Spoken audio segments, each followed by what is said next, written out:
Estamos então com a professora Josiane, professora do Instituto Federal do Rio Grande do Sul, doutora em Educação, para conversar sobre a questão da pesquisa documental, da análise documental. E sabendo que você utilizou material documental na tua tese de educação, né, Josiane? Como é que foi a pesquisa? Como é que tu realizaste a tua pesquisa? Podes contar um pouquinho pra gente? Sim. A princípio, eu acho que seria interessante a gente pensar que a pesquisa documental ela vai depender muito do teu objeto de pesquisa. Qual é a tua pergunta, qual é a natureza da tua pesquisa e qual a corrente de pensamento que guia esse pesquisador. Eu acho que isso é muito importante porque é a partir daí que a gente define se vai utilizar ou não como instrumento, enfim, coleta de dados, metodologia a ser seguida, técnica de pesquisa, que muitos autores denominam assim, dessa forma, a pesquisa documental. No meu caso, eu utilizei a pesquisa documental porque eu trabalho com políticas educacionais, análise de políticas educacionais. O meu objeto de pesquisa era analisar a política educacional de gestão do governo da ex-governadora Ieda Cruzius. Então, para eu poder fazer esse mapeamento, eu utilizei diferentes documentos e é importante que se diga que esses documentos eles não tiveram nenhuma análise anterior, digamos assim. Então são documentos, realmente documentos políticos. Esses documentos é interessante a gente inclusive acompanhar a construção desses documentos. E aí, falando em política educacional, e como eu falei para vocês, a definição dessa corrente de pensamento é muito importante para utilizar a pesquisa documental. Portanto, eu me defini pela análise do ciclo de políticas públicas, né, definido por um autor britânico, o Stephen Ball, e ele coloca que a política ela funciona em três momentos, digamos assim, em três contextos distintos ela abrange. O contexto da influência, o contexto da produção de texto e o contexto da prática, né? No caso, então, esses documentos eles vão acompanhar esses três contextos. O da influência quer dizer quais foram as pessoas que influenciaram aquele documento, aquela construção. Sim, porque o documento, enfim, ele é feito por meio de encontros, ele é feito em simpósios, ele é feito aonde, em qual local, em qual período histórico, quais as pessoas, quais os pensamentos, quais os conceitos que estão em jogo. Então são muitas coisas em jogo. O contexto da produção de texto, que é onde esse documento foi gerado ou gerido, né? E o contexto da prática, de como esse documento ele é entendido na prática. Claro que, como eu falei anteriormente, vai depender do objeto de pesquisa. No meu caso, eu fiquei mais no contexto da influência e no contexto da produção de texto. Então, assim, eu não cheguei até a ponta do sistema, porque a minha análise ela é muito mais macro do que micropolítica, assim, falando. Então, Josiane, assim, só para a gente ter mais conhecimento da tua pesquisa, alguns documentos que tu utilizaste como fonte, quais foram e como é que foi conseguir estes documentos? Foi difícil? Foi fácil? Qual foi o caminho que você traçou? Bom, assim, é importante que se diga que a gente não consegue tudo o que a gente quer enquanto pesquisador.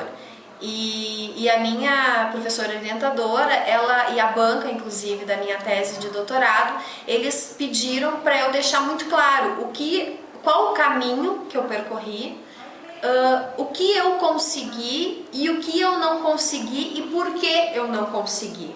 Então, assim, movimentos importantes do tipo, tinha vezes que eu ia até a Secretaria Estadual de Educação para fazer entrevistas, porque também eu me utilizei da entrevista semi-estruturada, e coletar documentos, informações até de encontros na Assembleia aberto ao público, para eu ver o que estava sendo discutido na questão de projetos de leis, e em algumas vezes eu não consegui o documento ali.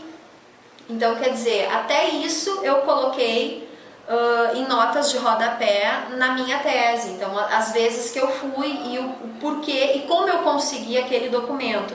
Porque assim, se eu for pensar num projeto de lei, né? Um projeto de lei geralmente vai ter as reivindicações de vários segmentos sociais, ou enfim, esse projeto de lei ele é apresentado por meio desses segmentos sociais, ou ele é apresentado por meio de uma bancada política de algum partido que tem tais ideias.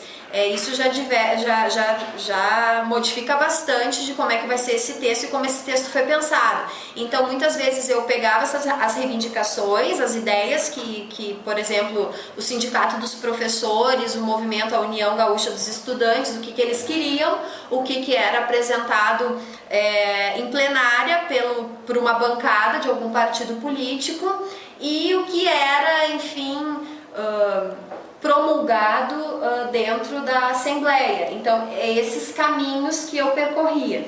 E aí, o que eu utilizei? Eu utilizei, então, essas propostas de leis, decretos, utilizei muito a questão da mídia impressa, mídia jornalística, no caso, Zero Hora, Correio do Povo, o jornal do CEPERS.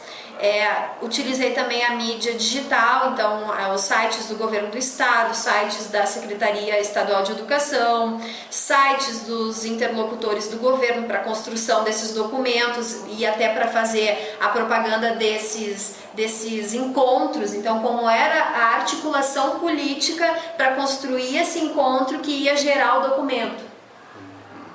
Então, quer dizer, parece a princípio que a pesquisa documental é algo muito simples, muito convencional, que em 4 paredes a gente pode pegar vários textos, né, vários documentos e analisar. E não é isso. Existe toda uma peregrinação, ou como o pessoal da política educacional gosta de falar, e como a minha professora orientadora falava também, que é o amassar o barro, quer dizer, existe todo um esforço para que a gente consiga fazer uma análise coerente e que não seja superficial. Né? Por isso que tu citas a utilização, por exemplo, da entrevista semi-estruturada que tu fizeste uso, porque somente a análise documental ela não te daria uma profundidade teórica sobre realmente a temática que tu escolheste para a pesquisa. Sim, aí exato, porque essas entrevistas elas me auxiliavam nas minhas análises e até assim, para eu não ficar, por exemplo, sei lá, vou analisar a política educacional do governo, da Ieda Cruzius, sob o ponto de vista de um segmento só. Para eu não cair nessa emboscada. Uma enrascada. Então assim, porque eu posso, porque a gente pode fazer uma tese sobre o olhar de um segmento, mas deixando claro que é sobre um olhar de um segmento apenas. E aí, se a gente quer pautar a nossa pesquisa no movimento, e no movimento do real, porque eu sigo o raciocínio do materialismo histórico dialético, eu preciso de todos esses segmentos e esse movimento tem que estar presente. Então, a entrevista semi-estruturada foi muito importante e é óbvio, né, com todo aquele cuidado do termo de compromisso, termo de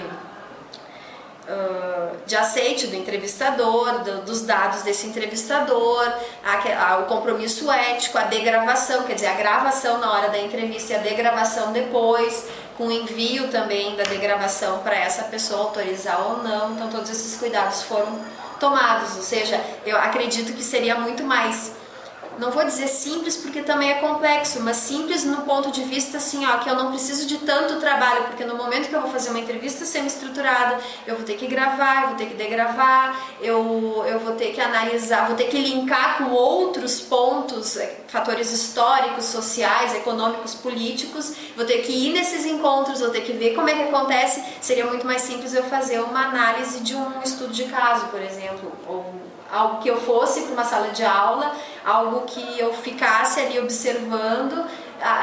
Eu vejo que seria mais simples para mim naquele momento fazer isso do que todo esse caminho que eu fiz para analisar uma política macroestrutural.